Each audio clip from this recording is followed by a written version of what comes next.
It's not a What was ghost. that? It's art, What was that? and it wants to escape. This is Tales from Vietnam's Darkness. Tonight, echoes of Blackwood Manor. A soul imprisoned in oil paint. Blackwood A 3-century-old curse. Manor, where ambition And a bloody conclusion. meets the supernatural. Hit like if you dare to watch. Subscribe if you want more. The story begins now. Echoes of Blackwood Manor Part 1, The Silent Portrait. Chapter 1, The Invitation to Blackwood. Alistair Macleod was a man of reason. As a young art historian from Edinburgh, his world was composed of verifiable facts, the chronology of oil paint layers, the techniques of brushstrokes, and the clear-cut biographies of artists. He did not believe in rumors, and he certainly did not believe in ghosts. That was why, upon receiving an invitation from a mysterious trust to appraise and catalog a forgotten art collection at Blackwood Manor, he did not hesitate. This was his chance to make a name for himself, a job that could elevate his career to new heights. The vague warnings about the manor being haunted only piqued his academic curiosity. His journey took him deep into the desolate Scottish Highlands. The old taxi labored up winding slopes, leaving civilization behind. A thick fog blanketed everything, swallowing the road and turning the majestic mountains into massive, silent silhouettes. Blackwood Manor appeared at the end of a gravel path, standing starkly on a barren hill, exposed to the howling winds. It was a colossal Gothic structure of gray stone, covered in withered ivy, with sharp towers that pierced the leaden sky. It looked less like a house and more like a tomb built for a dead dynasty. The housekeeper, an elderly woman named Mrs. Albright, greeted him at the door. She had a stern face, her white hair tied in a neat bun, and eyes that seemed to hold a silent, decades-long sorrow. "Welcome, Mr. Macleod." Her voice was flat, devoid of emotion. "The trust informed me of your arrival. Is someone there here? I hope your journey was not too tiresome." "Thank you. The place is quite impressive," Alistair said, trying to be polite. Mrs. Albright did not smile. "It has been here a long time. It has seen many things." She led him inside. The main hall was vast but cold, the air stagnant and heavy with the smell of dust, old wood, and neglect.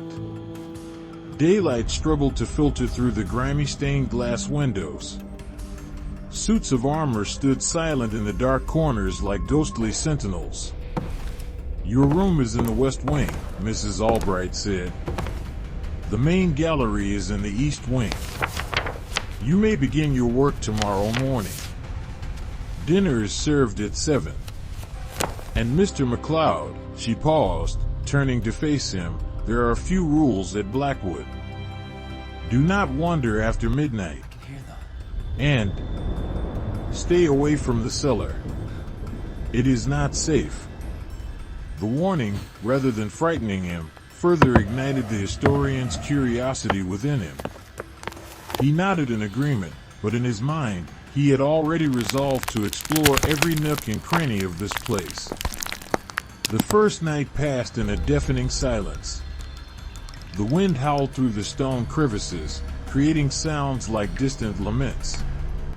Alistair lay in the enormous four-poster bed, listening to his own heartbeat and the breathing of the old building.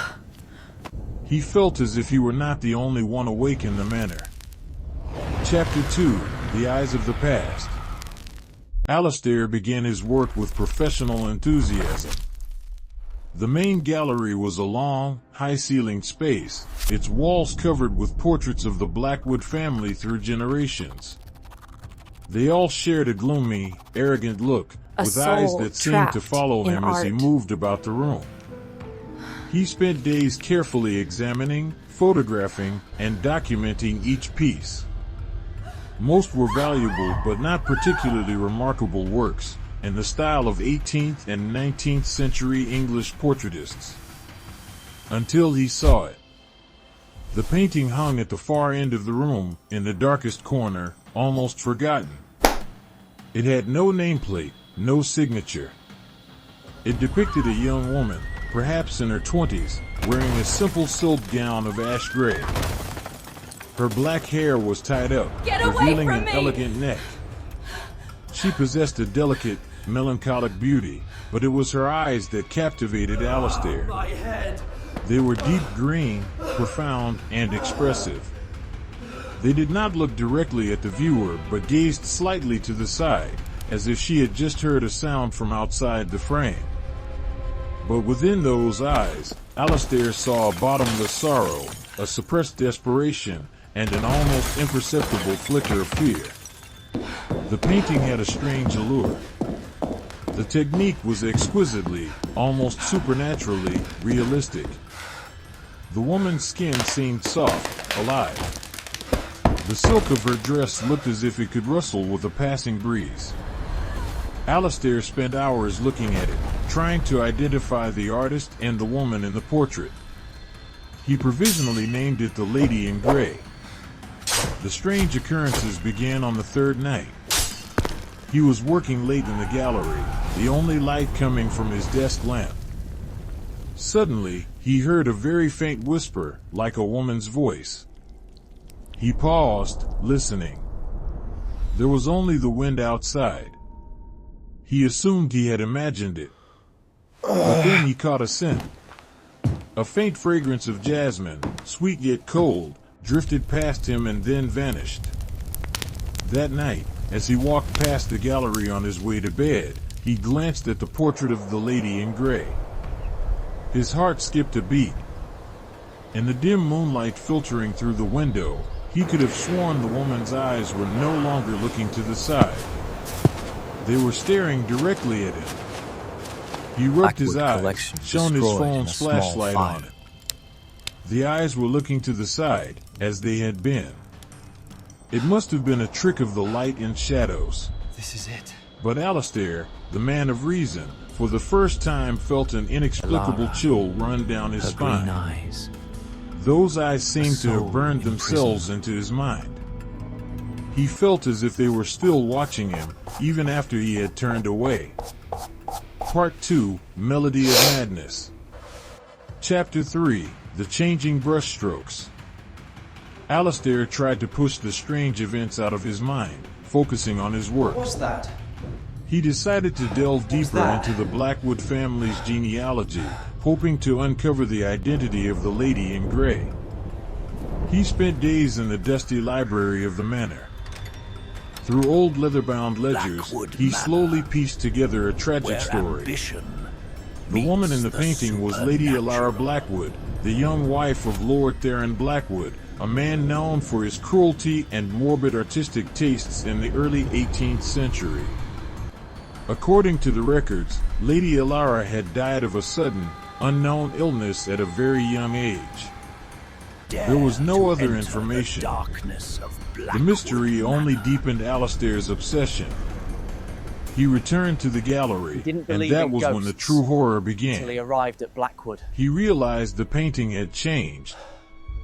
At first, it was a minuscule detail. What have I done? A single, solitary teardrop, glistening like a jewel, seemed to have just rolled from the corner of Lady Elara's eye and come to rest on her cheek. Alistair was stunned. He was 100% certain that detail had not been there yesterday. He took a close-up photograph, comparing it with the ones he had taken before. There was no doubt. The tear was real.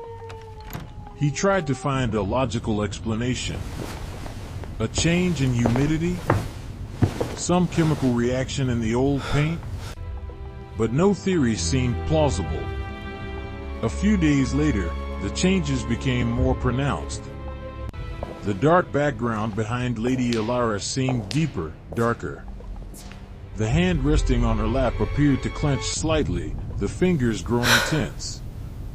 But the most terrifying change was in her eyes. They no longer held just sadness. A flicker of anger, a cold resentment, began to smolder in the green irises. And sometimes, Hello. when he glanced at it quickly, he would get the feeling that her eyes were looking straight at him, before snapping back to their original position when he looked closely. Alistair began to lose sleep. He constantly heard soft weeping in the night, the rustle of silk in the empty corridors.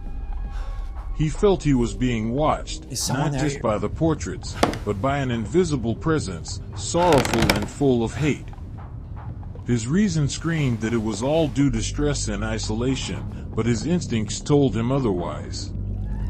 Something in this manor was alive, and it was trying to communicate with him through the painting. Chapter 4, Elara's Diary. Desperate for answers, Alistair began a systematic search of the library, this time looking not just for official documents, but for something more personal. After 2 days of searching, in a secret recess behind a bookshelf, he found it. A small, leather-bound diary, faded with time. On the first page, written in a delicate hand, were 2 words, Elara. His heart pounding, Alistair began to read.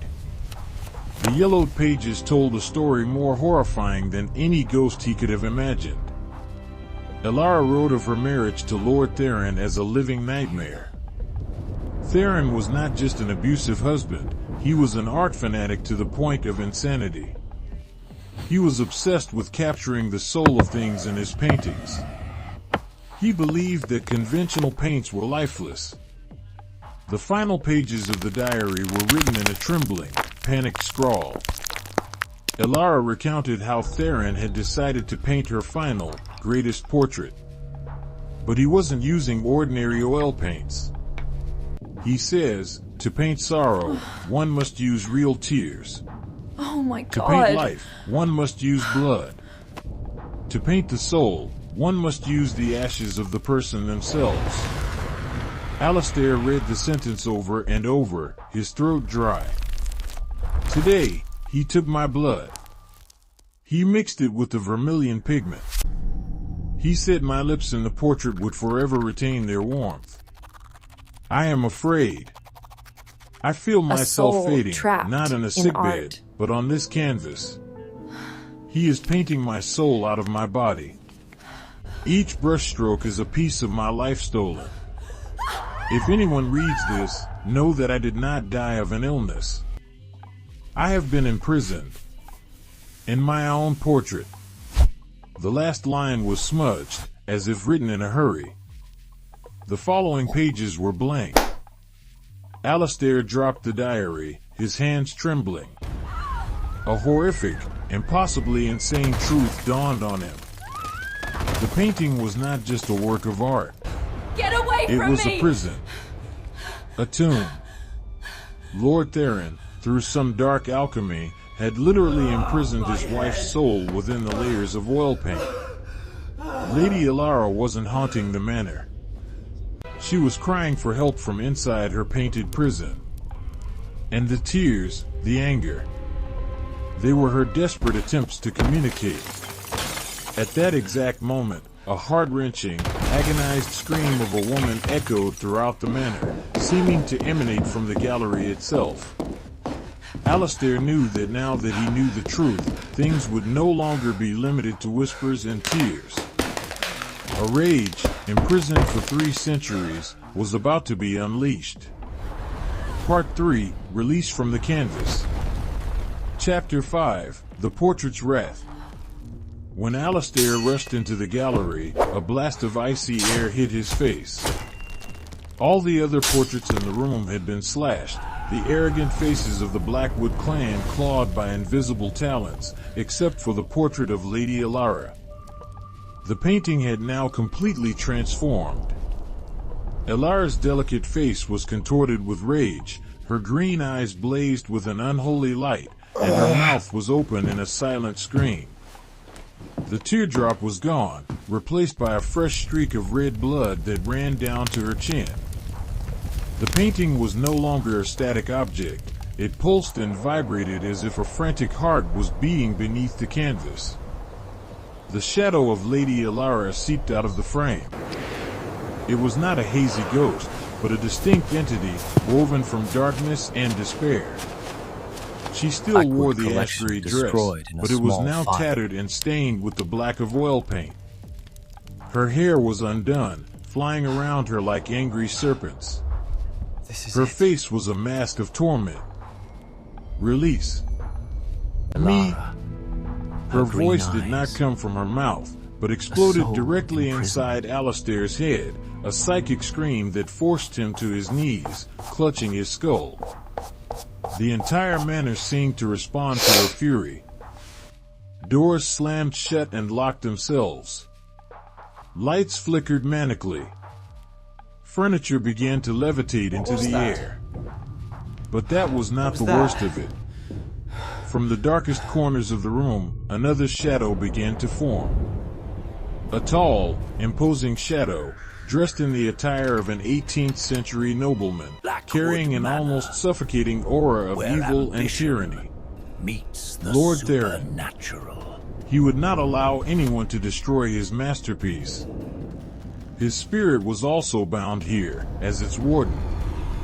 Theron's ghost lunged toward Alistair, while Elara was torn between attacking Alistair and her ingrained fear of her husband. Dare to Alistair enter realized the he was darkness trapped of between two Blackwood supernatural Manor. forces, a tormented soul seeking release, and a malevolent soul Didn't seeking believe to in protect ghosts. its prison. Until he arrived at Blackwood. He knew he could not escape. He had to end this. He had to free Elara. What have I done? Chapter 6, The Cleansing Fire. There was only one way. He had to destroy the painting. To destroy the prison was to free the prisoner. The grand fireplace in the main hall flashed in his mind. That was the goal. He dodged a flying armchair and bolted out of the gallery. Theron's ghost roared in anger, chasing after him, its chill clinging to the back of his neck. Alistair could hear the walls cracking, glass shattering. The entire manor was trying to kill him. He ran through the dark corridors, where the faint ghosts of former servants drifted past, their faces blank, trapped in the loop of their centuries-old daily chores. Elara's spirit seemed to understand his intent.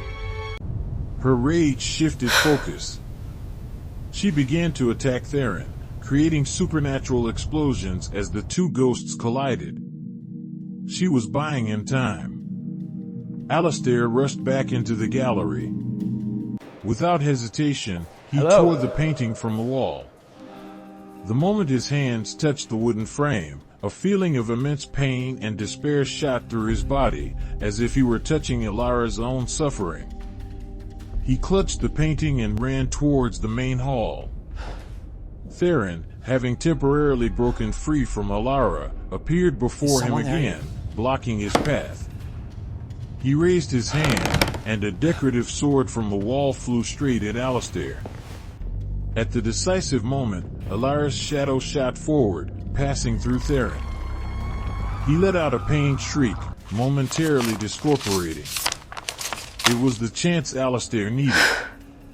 With his remaining strength, he hurled the painting into the smoldering fireplace. For a second, everything was silent. Then the painting caught fire. A terrifying, inhuman scream, more piercing than any sound he had ever heard, erupted from the canvas. It was the scream of both Elara and Theron, a scream of release and of annihilation. The fire in the hearth blazed violently, turning an eerie, spectral green. From within the flames, Elara's face appeared one last time. The pain and rage were gone. Only peace remained. I can hear them. She looked at Alistair and gave a slight nod. A final tear rolled down her fiery cheek, but this time, it was a tear of gratitude. Then everything went dark. Epilogue. Alistair awoke on the floor, covered in soot. The manor was silent. A true silence. There was no more moaning wind, no more whispers, no more feeling of being watched. The evil had been purged. He staggered to his feet and looked into the fireplace. Oh my God. The painting had been reduced to ashes, with only a few charred fragments of the frame remaining. The main door of the manor was now open. The morning sun streamed in, banishing the darkness and cold that had reigned here for centuries. Alistair walked outside, taking a deep breath of the fresh Highland air. He brought no notes with him, not a single photograph. A soul His report trapped to the trust in would art. simply state that the Blackwood collection had been destroyed in a small fire. He had not found fame or a career breakthrough. Instead, he had found a truth that no history book could ever record. He, a man of reason, had faced the irrational and survived. Years later, as a respected professor, Alistair never told the full story to anyone. But sometimes, late at night in his library, as he looked at old portraits, he would still remember the green eyes of Lady Elara. And he knew that sometimes, art does not just Get away capture from life. me! Sometimes, it can imprison a soul,